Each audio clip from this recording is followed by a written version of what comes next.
शुभकामनाएं। आदरणीय श्रद्धेय गुरु जी का मैं बड़ा आभारी हूं कि उन्होंने इस पुनीत पर्व पर मुझे एक अवसर दिया है। मेरा विषय रहेगा सुंदरकांड की सुंदरता और सुंदरकांड की शिक्षाएं।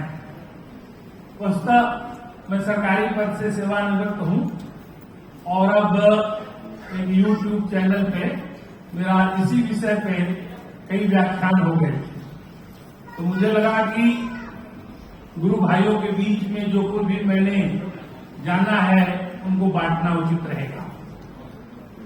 तो सुंदरकांड की जो सुंदरताएं हैं और उसकी जो शिक्षाएं हैं वो ऐसी शिक्षाएं हैं कि हम आपके जीवन में अगर उतर जाए तो जीवन की बहुत सारी समस्याओं का समाधान हो जाए।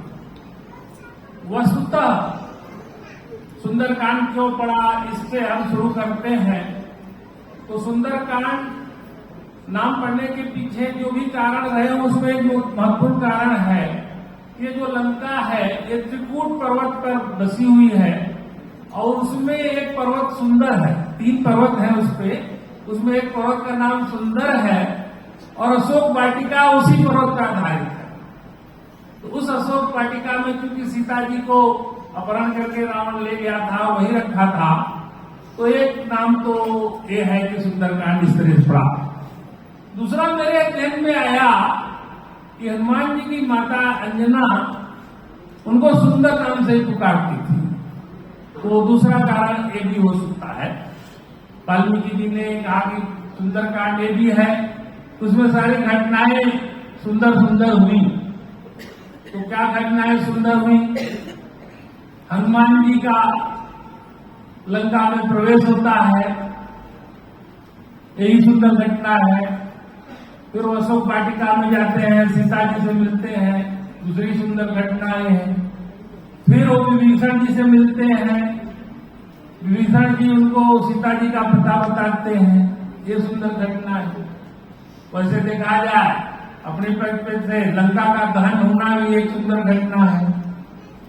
आगे बढ़ते हैं तो वापस जाते हैं चूड़ामणि लेके, फिर सीता जी की सूचना भगवान श्री राम को देते हैं, वो भी एक सुंदर घटना है। फिर बाद में अपने भाई विभीषण को रावण लात मार के भगा देते हैं, वो विभीषण जी जाकर के भगवान श्री राम की शरण लेते हैं, वो भी एक अत्यंत सुंदर घटना है। बाद में समुद्र पर जब पुल का निर्माण करना होता है तो उसमें समुद्र ही उनके सामने अन्य करके बताता है कि आपके ही तल में नल नाम के 2 बालक भाई अत्यंत ही काबिल है, वो पुल निर्माण में आपकी मदद कर सकते हैं। तो ये सुंदर घटना है। आगे हम आते हैं कि सुंदरकांड के आखिरी दोहे से एक प्रकरण शुरू होता है और जामुन जी कहते हैं का चुप साध रहा बुलवाना। तो हनुमान जी को अपनी बल और विवेक और बुद्धि का आभास होता है। कहते हैं कि आपका जन्म ही तो इस कारण हुआ था कि आप भगवान की मदद करेंगे, तो आपको ही लंका जाना है। तो जामुन जी काफी बुजुर्ग हो गए थे, वृद्ध हो गए। तो हनुमान जी जामुन जी से पूछते हैं, जामुन मैं पूछूं तो ही उचित सिखाओ दीजिए। कहते हैं जामुन जी आपने मुझे जाने को कहा, लेकिन मुझे जाके करना क्या है इसकी शिक्षा दीजिए। तो उन्होंने कहा आपको करना कुछ नहीं है, जाके वहां सीता जी का पता कर देना है। हालांकि हनुमान जी ने बाद में जो किया उससे कहीं ज्यादा किया, लेकिन जामुन ने उनको केवल जाके पता करने की बात कही थी। अब इधर आइए, हनुमान जी जामवंत जी की सारी बातों के अनुसार कार्य कर रहे थे। इधर रावण क्या कर रहे थे?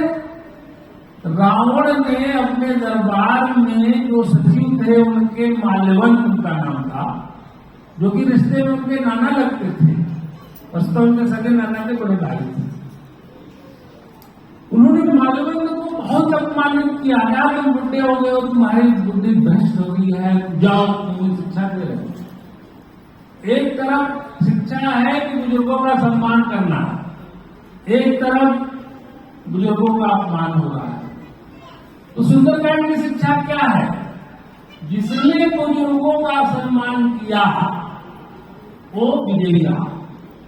तो अगर हम अपने घरों में बहुत सारे बुजुर्ग हैं, अगर उनकी बात और उनकी राय समय समय पर लेते रहेंगे तो शायद जैसे हनुमान जी विजयी सेना में रहे वैसे हमको विजय श्री मिल सकती है। इस बात को मैं बड़े अच्छे ढंग से रेखांकित करके कहना चाह रहा हूं, क्योंकि सुंदरकांड की जो सबसे बड़ी शिक्षा मिली वो यही शिक्षा थी कि हमें अपने बुजुर्गों का सम्मान करना चाहिए। फिर जब आगे बढ़ते हैं तो हनुमान जी को 3 परीक्षाओं से गुजरना पड़ता है। सुरसा नाम महेंद्र माता, सुरसा के सामने वो जाते हैं तो अपना जैसा रूप बढ़ाते हैं उसे दूसरा रूप बनाने लगती है। अंत में वो छप करके अपना छोटा रूप धारण करके उसके मुख से बाहर आ गए।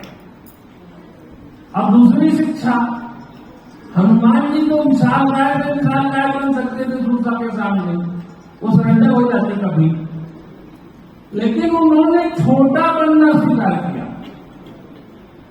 आज की जरूरत है कि हम लोग बड़े तो बन जाते हैं लेकिन छोटा बनना नहीं जानते। अगर हम अपने जीवन में छोटा बनना सीख जाएं तो बहुत सारी समस्याओं का समाधान हो जाए। तो हनुमान जी सुरसा